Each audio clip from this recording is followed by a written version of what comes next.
Hello friends, last వీడియోలో మనం power point అంటే ఏంటో తెలుసుకున్నాం కదా. ఈ వీడియోలో పవర్ పాయింట్ని మన కంప్యూటర్లో ఏ విధంగా ఓపెన్ చేయాలి అనేది తెలుసుకుందాం. ఇక్కడ సెర్చ్ బార్ ఉంది కదా, ఈ సెర్చ్ బార్కి వచ్చి పవర్ పాయింట్ అని టైప్ చేయాలి. Yes, power point.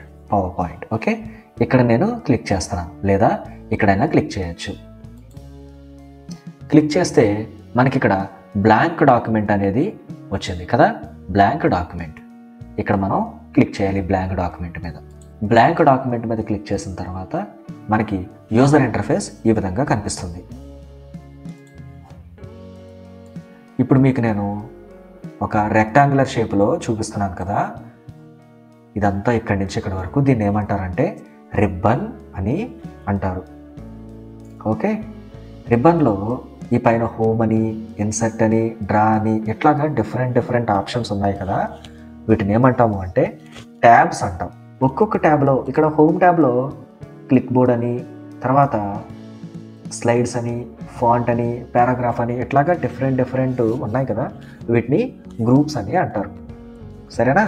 ఓకే, ఇప్పుడు దీంట్లో మనం మన నేమ్ని ఏ విధంగా టైప్ చేసుకోవచ్చో చూద్దాం. ఓకేనా?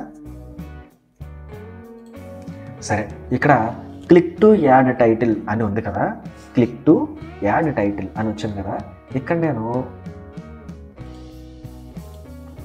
నేను నా పేరుని ఫస్ట్ టైప్ చేసుకుంటాను. అక్కడ మనం డబుల్ క్లిక్ చేస్తే మనం టైప్ చేయడానికి అవకాశం ఉంటుంది. ఇక్కడ చూడండి, ఒకటి బ్లింక్ అవుతుంది, అవునా? వచ్చిపోతూ ఉన్నది కదా, దాన్ని బ్లింక్ అవడం అంటారు. ఓకే, సరే, ఇప్పుడు నేను నా పేరుని టైప్ చేసుకుంటాను. నా పేరు Neelu Srinivas. Okay, very good. ఈ పేరు ఇప్పుడు నా పేరు కదా, ఇది నీలు శ్రీనివాస్ అనేది. ఇప్పుడు నేను దీన్ని సెలెక్ట్ చేసుకుంటాను. సెలెక్ట్ చేసుకొని నా పేరు ముద్దగా కనిపించాలి, థిక్గా కనిపించాలి. అందుకని ఇక్కడ బి ఆప్షన్ ఉంది కదా, బి అక్కడ క్లిక్ చేస్తున్నాను. ఇప్పుడు ఏమైంది?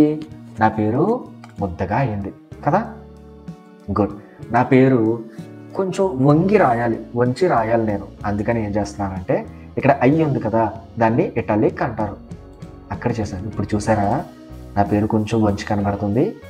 గుడ్. నా పేరుని నేను అండర్లైన్ చేసుకోవాలనుకోండి, ఏం చేయాలి? మళ్ళీ సెలెక్ట్ చేసుకొని ఎస్, ఇక్కడ అండర్లైన్ ఉంది, అక్కడ అండర్లైన్ మీద క్లిక్ చేయాలి. చూసారా? గుడ్. ఇప్పుడు నా పేరుకి కొంచెం షాడోలా కనిపించాలి. అందుకే నేను ఏం చేస్తానంటే ఇదిగో ఇలా సెలెక్ట్ చేసుకొని ఇదిగోండి ఇక్కడ క్లిక్ చేస్తాను. ఇప్పుడు చూసారా, కొంచెం షాడో వచ్చినట్టు అనిపించిందా మీకు? జాగ్రత్తగా గమనించండి. ఎస్, వచ్చింది. ఓకే, నాకు అండర్లైన్ అవసరం లేదు.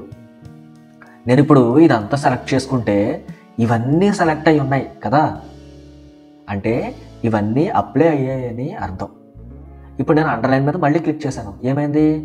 అండర్లైన్ పోయింది. నాకు అక్షరాలు వంచి రావద్దు అంటే ఇటలిక్ వద్దంటే ఏం చేయాలి? సెలెక్ట్ చేసుకొని ఇదిగోండి ఇక్కడ క్లిక్ చేయాలి. ఓకే, సరే, నేను అక్షరాలని డిఫరెంట్ కలర్లో పెట్టాలి అంటే ఇక్కడ ఏ ఉంది కదా, ఈ ఏ దగ్గరికి వచ్చి డిఫరెంట్ కలర్ అప్లై చేస్తాను. Okay, good. నేను నా అక్షరాలకి అంటే నా పేరుకి బ్యాక్గ్రౌండ్లో వేరొక కలర్ ఇవ్వాలి. అయితే ఇక్కడ మరొకటి ఉంది చూడండి, స్కెచ్ ఇలా ఉంది కదా, అక్కడ క్లిక్ చేసి వేరొక కలర్ ఇలా ఇవ్వచ్చు. Okay, good. నేను నా పేరు ఇంకా పెద్దది చేయాలి అంటే పెద్ద ఏని క్లిక్ చేయాలి, ఇక్కడ పెద్ద ఏ. ఓకేనా? ఎప్పుడు చేసినా కూడా మనం ఏం చేసినా కూడా పేరు మొత్తాన్ని సెలెక్ట్ చేయాలి. లేదు నా పేరుని చిన్నది చేయాలి, అందుకని స్మాల్ ఏ మీద క్లిక్ చేయాలి. లేదు నాకు పెద్ద కావాలి, పెద్ద ఏ మీద క్లిక్ చేయండి. నా అక్షరాలు ఒక పర్టికులర్ సైజులో మాత్రం పెట్టుకోవాలి, అంటే నెంబర్స్ అన్నమాట, నెంబర్స్లోనే పెట్టుకోవాలి. ఈ సైజు నెంబర్స్ రూపంలో ఉంటుంది. ఇక్కడ ఇది 96లో పెట్టాను. లేదు నేను ఇంకొంచెం సైజ్ తగ్గిస్తాను, A54 పెట్టుకుంటాను. S54 దగ్గరికి వచ్చి సెలెక్ట్ చేయాలి. అట్లా. మరి కింద click to add sub title అని ఉంది కదా, మరి ఇదెందుకు? ఇక్కడ కూడా నువ్వు కావాలనుకుంటే ఏమైనా టైప్ చేసుకోవచ్చు. హలో ఫ్రెండ్స్ అని పెట్టచ్చు. అని ఇక్కడ మనకు కావాలనుకుంటే బోల్డ్ చేయొచ్చు, ఎటలిక్ చేయొచ్చు, తర్వాత ఇంకొంచెం షాడో వచ్చేలా చేయొచ్చు, ఇంకా పెద్దది చేసుకోవచ్చు కావాలనుకుంటే. దీనికి కూడా డిఫరెంట్ స్టైల్లో అక్షరాలు మనం పెట్టుకోవచ్చు. దీనికి కూడా బ్యాక్గ్రౌండ్లో కలర్ పెట్టచ్చు. ఇప్పుడు ఈ ఆప్షన్ గురించి తెలుసుకుందాం. కేస్ చేంజ్ అనే ఆప్షన్ అదేంటో చూద్దాం. ఇప్పుడు దీని అంతటినీ నేను సెలెక్ట్ చేసుకున్నానా నా మెయిన్ నేమ్ని. ఇక్కడికి వచ్చి కేస్ చేంజ్ దగ్గరికి వచ్చి అంటే క్యాపిటల్ ఏ స్మాల్ ఏ ఉన్నాయి కదా, అక్కడికి వచ్చి నేను క్లిక్ చేస్తే ఇది సెంటెన్స్ కేస్. ఏమైంది, ఎన్ అనేది క్యాపిటల్ అయ్యి ఎస్ అనేది స్మాల్ అయిపోయింది. ఇది లోయర్ కేస్. ఇప్పుడు ఏమైంది, ఎన్నో ఎస్ నా పేరు మొత్తం స్మాల్ లెటర్స్ అయిపోయింది. మరి ఇప్పుడు క్యాపిటల్ అన్ని క్యాపిటల్ లెటర్లోకి వచ్చేసినాయి. మరి ఇప్పుడు నీలిలో మొదటి అక్షరం, శ్రీనివాస్లో మొదటి అక్షరం, ఈ రెండు కూడా క్యాపిటల్ అయినాయి. సో ఇట్లాగా మీరు వీటన్నింటినీ ట్రై చేయండి, ఎలా ఉన్నాయో చూడండి. ఓకేనా? సో ఇప్పుడు మీరు ఏం చేస్తారంటే మీ పేరుని ఇట్లా రాసుకోండి, ఏ విధంగా ప్రాక్టీస్ చేయండి. వచ్చే సెషన్లో ఇంకా బోల్డ్ అని మనం నేర్చుకుందాం. బాయ్.